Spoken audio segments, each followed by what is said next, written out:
chapter, that is chapter number 2, admission of a partner. Chapter number 2, admission of a partner. अब इसमें होता क्या है, इसमें एक टॉपिक होता है reconstitution of partnership. Reconstitution of partnership वो क्या होता है? Any change in the existing partnership arrangement. Any change in the existing partnership arrangement among the partners is known as reconstitution of partnership. तो कोई भी चेंज अगर करते हैं तो पार्टनरशिप वापस से रिकंस्टिट्यूट की जाती है. According to section 31 of Indian Partnership Act 1932, a partner may be admitted with the consent of existing partner, with the consent of existing partner, but he shall not be liable for the past act of the firm. He shall not be liable for the past act of the firm. Basically new partner को दो चीज दी जाती हैं admit होने के लिए. एक तो right to share in the assets of the firm और एक right to share in future profit. Right to share in the assets of the firm और right to share in the future profit. तो नया partner जब firm में आता है, एक वो कैपिटल लेकर आता है, गुडविल ला भी सकता है, नहीं भी ला सकता. तो इसके बदले में जो एग्जिस्टिंग पार्टनर होते हैं, जो एग्जिस्टिंग पार्टनर होते हैं वो अपने प्रॉफिट शेयरिंग रेशो में से न्यू पार्टनर को एक नया हिस्सा प्रॉफिट में देते हैं. तो जैसे मान लीजिए फॉर एग्जांपल दो पार्टनर हैं ए और बी, उनका जो भी प्रॉफिट शेयरिंग रेशो है, अब नया पार्टनर एडमिट हुआ सी, तो सी के एडमिट होने पर ए और बी का प्रॉफिट शेयरिंग रेशो चेंज होगा. तो इस चैप्टर में जो हमारा पहला टॉपिक है वो है न्यू प्रॉफिट शेयरिंग रेशो, कि जब न्यू पार्टनर एडमिट होता है तो प्रॉफिट शेयरिंग रेशो में चेंज किस तरीके से होता है. तो पहला टॉपिक हम ये स्टार्ट करेंगे. अब देखिए इसका पहला क्वेश्चन किस कॉन्सेप्ट का होगा. न्यू प्रॉफिट शेयरिंग रेशो के अलग अलग कंसेप्ट के क्वेश्चन हैं. तो पहला कंसेप्ट किस तरीके का होगा, जैसे आप ये मानकर चलिए दो पार्टनर हैं ए और बी. दो पार्टनर हैं ए और बी, इनका प्रॉफिट शेयरिंग रेशो है 3:2. ए और बी का profit sharing ratio 3:2. New partner admit हुआ, न्यू पार्टनर एडमिट हुआ, उसका नाम है सी और इसका जो शेयर है वो है 1/5. इसका शेयर कितना है 1/5. अब ये जो अपना शेयर है 1/5, ये अपना शेयर किस तरीके से लेगा पुराने पार्टनर से, किस तरीके से लेगा, ये अपना शेयर लेगा इक्वली. तो ये हमारा क्वेश्चन हुआ. क्वेश्चन क्या हुआ? A and B are partners in a firm sharing profit in ratio 3:2. C is admitted as a new partner. His share is 1/5. He takes his share equally. He takes his share equally. किससे equally? From A and B. तो जो new partner होता है वो अपना share existing partner से लेता है. तो ये अपना शेयर कैसे ले रहा है? ये अपना शेयर इक्वली ले रहा है. किससे? ए और बी से. Calculate new profit sharing ratio. अब हमें new profit sharing ratio calculate करना है. किस तरीके से करेंगे हम? तो हमारा सॉल्यूशन, सी अपना शेयर इक्वली ए और बी से ले रहा है, मतलब आधा ए से लेगा और आधा बी से लेगा. तो यहां पर हम क्या लिखेंगे? C takes his share equally from A and B. C का शेयर कितना है? 1/5. तो ये आधा शेयर A से लेगा और आधा शेयर B से लेगा. तो इसके शेयर का आधा, तो इसके शेयर का आधा कितना होगा? हाफ. तो इसके शेयर का हाफ कितना होगा? 1/2 से मल्टीप्लाई कर देंगे तो ये कितना आ जाएगा? 1/10.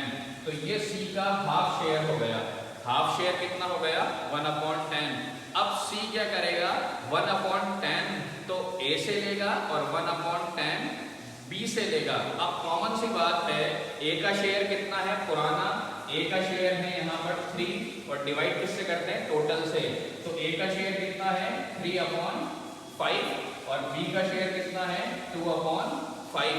अब जब ए अपने शेयर में से, ए का शेयर कितना है 3/5, ए अपने शेयर में से कितना देगा सी को 1/10।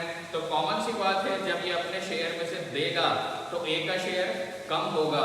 बिल्कुल ऐसे के ऐसे बी जब अपने शेयर में से देगा सी को तो इसका शेयर भी कम होगा। तो यहाँ पर हमें पुराने पार्टनर का नया शेयर निकालना होगा कि कितना उनका शेयर रिमेनिंग हुआ सी को देने के बाद। तो यहाँ पर हम क्या लिखेंगे, देयरफॉर एज न्यू शेयर। तो ए का नया शेयर कितना होगा, पुराना शेयर कितना है ए का 3/5, ये तो इसका पुराना शेयर है, इसका टोटल शेयर में से देंगे, टोटल शेयर में से देंगे। तो इसने कितना दे दिया 1/10 दे दिया, तो इसका शेयर कम हो जाएगा 1/10 से। तो यहाँ पर माइनस कर देंगे 1/10। तो ए का शेयर कितना है 3/5, इसमें से इसने कितना दे दिया 1/10। तो ये आपका रिमेनिंग शेयर कितना बचेगा, यहाँ पर इसको एलसीएम लेकर सॉल्व कर लेना। 5 और 10 का 10 आ जाएगा, फिर उसके बाद 6 - 1, तो इसका शेयर कितना आ गया 5/10। तो ये ए का न्यू शेयर आ गया 5/10। बिल्कुल ऐसे के ऐसे बी का न्यू शेयर निकालेंगे।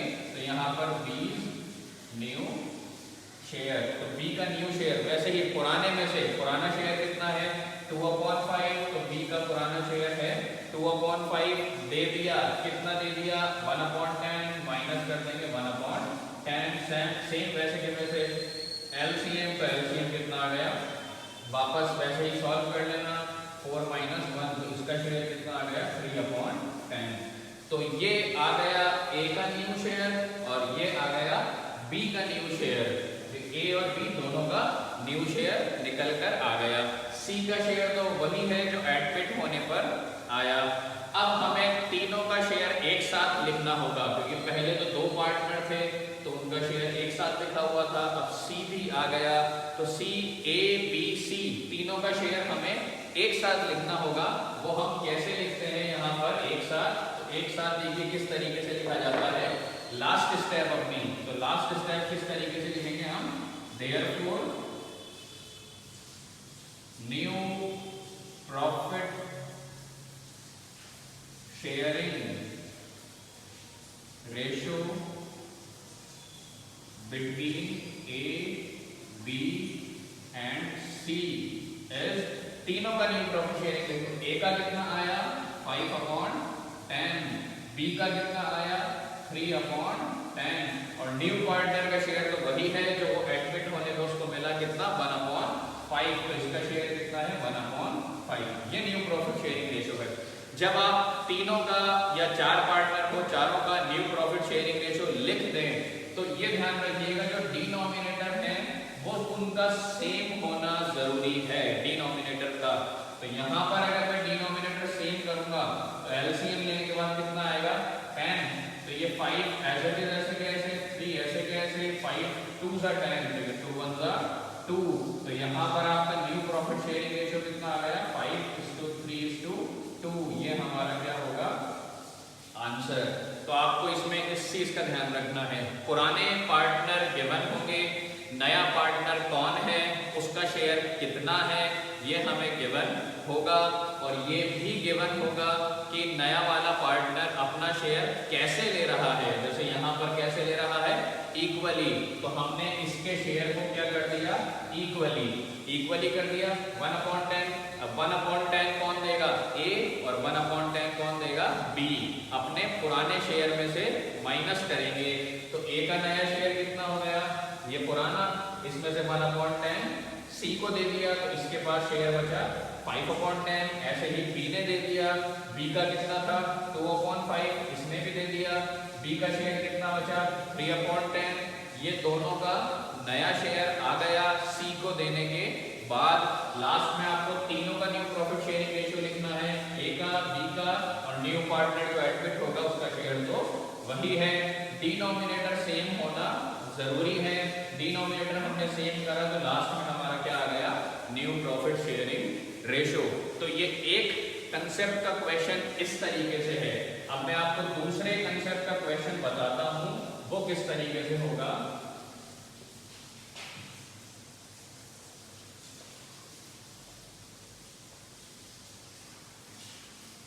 बिल्कुल सेम वैसे ही हम ये बात कर चल रहे हैं, ए और बी पार्टनर हैं, इनका प्रॉफिट शेयरिंग रेशो दे रखा है 2:1, इनका प्रॉफिट शेयरिंग रेशो 2:1।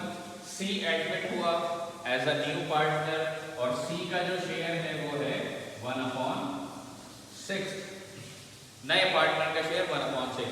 अब ये अपना शेयर कैसे ले रहा है, तो यहां पर है ये अपना शेयर ले रहा है टेक्स फ्रॉम ए ओनली। तो मैंने यहां पर क्या लिख दिया, टेक्स फ्रॉम ए ओनली, कि ये अपना शेयर सिर्फ किससे ले रहा है, ए से। तो इसका मतलब शेयर सिर्फ किसका चेंज होगा, ए का। बी ने इसको कुछ भी शेयर नहीं दिया तो बी का share intact as it is रहेगा। शेयर किसका चेंज होगा, ए का। तो ये हमारा क्वेश्चन हो गया, A and B are partners in a firm sharing profit and loss in ratio 2:1. C is admitted as a new partner for 1/6 share in a firm and he takes his share from A only. Calculate new profit sharing ratio. तो जब हम इसका solution करेंगे तो इसमें किस तरीके से लिखेंगे, C ने अपना शेयर सिर्फ A से लिया तो हम यहां पर लिखेंगे C takes his share from A. अब ए से कितना शेयर लिया, जब पूरा शेयर ए से ही ले रहा है तो सी का शेयर कितना है 1/6। तो ए जो है वो पूरा का पूरा कितना देगा 1/6, तो पूरा का पूरा शेयर ए अपने पास से देगा। तो यहाँ पर जो प्रॉफिट शेयरिंग रेशियो न्यू आएगा, न्यू शेयर वो किसका होगा, ए का। तो यहाँ पर ए न्यू शेयर, तो ए का नया शेयर कितना होगा, पुराना शेयर कितना है ए का 2/3, पुराना शेयर ए का 2/3। इसमें से कितना दे दिया इसने 1/6 दे दिया, तो यहाँ पर हम क्या कर देंगे -1/6, तो ये ए का न्यू शेयर आ जाएगा। वैसे ही एलसीएम लेके करिएगा इसको, तो यहाँ पर ये शेयर आ गया इसका 3/6, तो ये ए का न्यू शेयर आ गया। बी का शेयर चेंज नहीं होगा क्योंकि बी ने कुछ भी नहीं दिया, बी का शेयर कितना है 1/3, वो एज इट इज रहेगा और नए पार्टनर का तो वही शेयर रहता है। तो लास्ट में अपना क्या आ जाएगा, new profit sharing ratio, new profit sharing ratio. आप इसको पूरा कंप्लीट लिखिएगा, आप शॉर्ट में मत लिखिएगा। New profit sharing ratio between A B and C. अब ए का कितना आया न्यू शेयर 3/6, बी का कितना है न्यू शेयर 1/3 ही रहेगा इसका, और सी का कितना है 1/6। तो ये तीनों के न्यू शेयर आ गए। अब मैंने क्या बताया था, डिनोमिनेटर सेम होना जरूरी है। तो यहाँ पर डिनोमिनेटर सेम करिएगा तो डिनोमिनेटर सेम कितना आ जाएगा आपका 6 आ जाएगा। तो 6 आ जाएगा तो ये कितना हो जाएगा 3, यहाँ पे आ जाएगा 2 और यहाँ पर आ जाएगा 1। तो ये आपका न्यू प्रॉफिट शेयरिंग रेशो आ गया कितना 3:2:1। तो ये आपका क्या हो जाएगा आंसर। तो ये आपका आंसर हो जाएगा यहाँ पर 3:2:1। ये दूसरे कंसेप्ट का क्वेश्चन हुआ हमारा। अब एक तीसरे कंसेप्ट का क्वेश्चन और बता देता हूँ मैं आपको।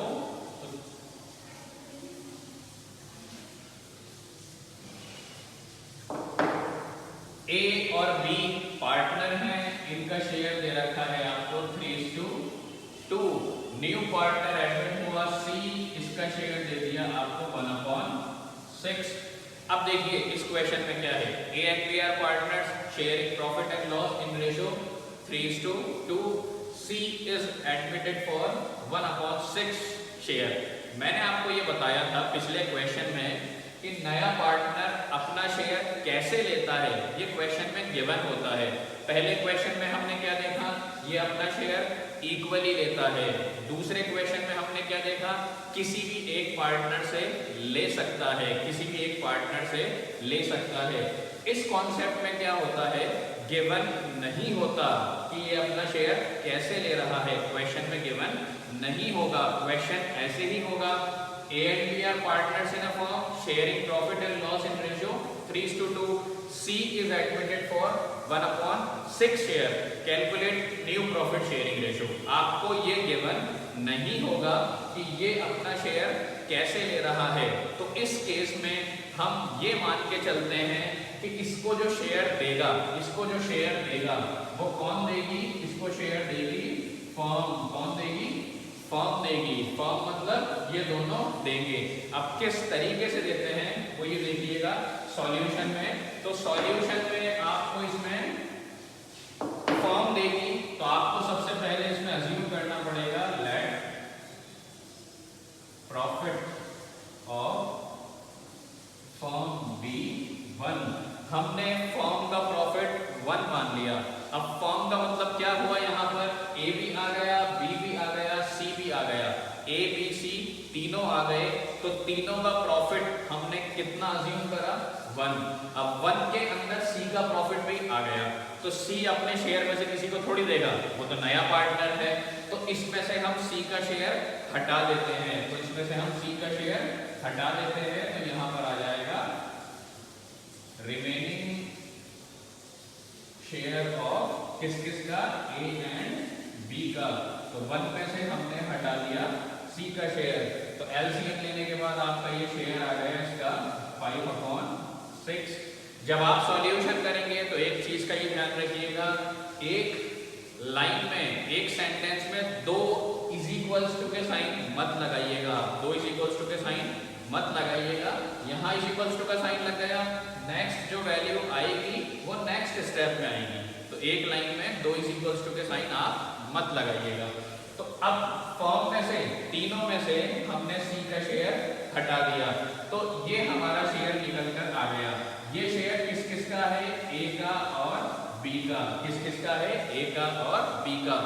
तो 5/6 में से, 5/6 में से 1/6 निकलेगा और 5/6 में से दोबारा 1/6 निकलेगा, क्योंकि 5/6 के अंदर ए का शेयर भी है और बी का शेयर भी है।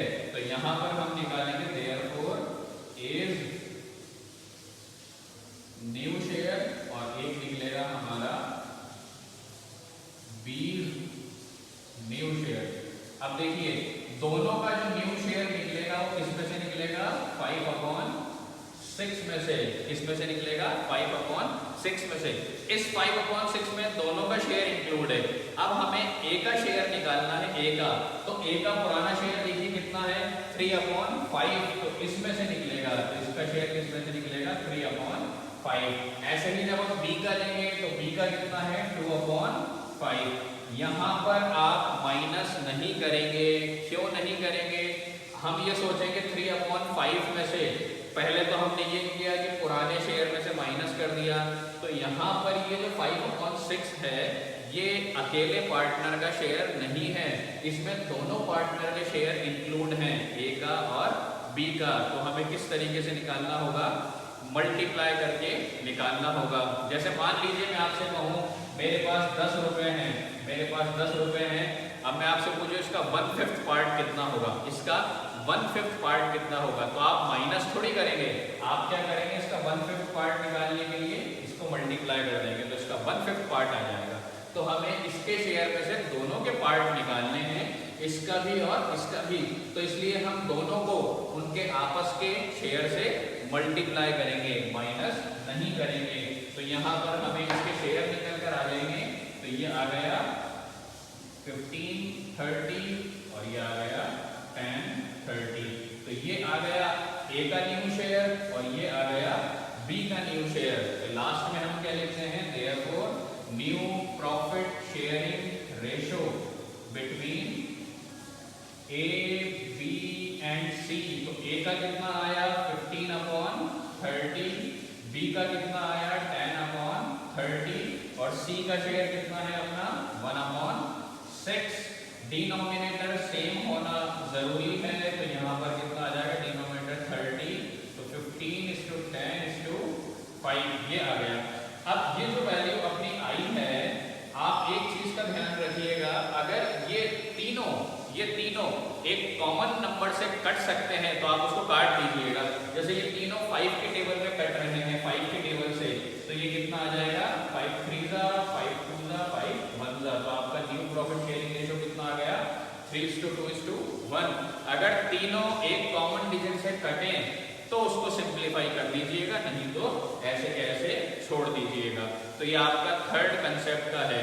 तो थर्ड कंसेप्ट में आपको क्या ध्यान रखना है, नया पार्टनर एडमिट होगा, क्वेश्चन में ये गिवन नहीं होगा कि ये अपना शेयर कैसे ले रहा है, तो उस केस में हम क्या मान के चलते हैं, फर्म देगी, और फर्म का प्रॉफिट कितना मानेंगे, हमेशा 1 मानेंगे। अब इस 1 के अंदर तीनों पार्टनर का शेयर इंक्लूड है, तो नया पार्टनर तो शेयर लेगा थोड़ी, तो इसलिए हम इसमें से नए पार्टनर का शेयर हटा देते हैं। अब जो रिमेनिंग बचा वो किसका है, एग्जिस्टिंग या हमारे ओल्ड पार्टनर्स का। तो इस ओल्ड पार्टनर के शेयर में दोनों का शेयर इंक्लूड है, तो इसमें से हम दोनों का शेयर निकालेंगे, ए का 3/5, इसी में से बी का 2/5, तो ये इनके न्यू शेयर आ जाएंगे पुराने वाले पार्टनर के। फिर लास्ट में हम न्यू प्रॉफिट शेयरिंग रेशियो वैसे के वैसे लिखते हैं।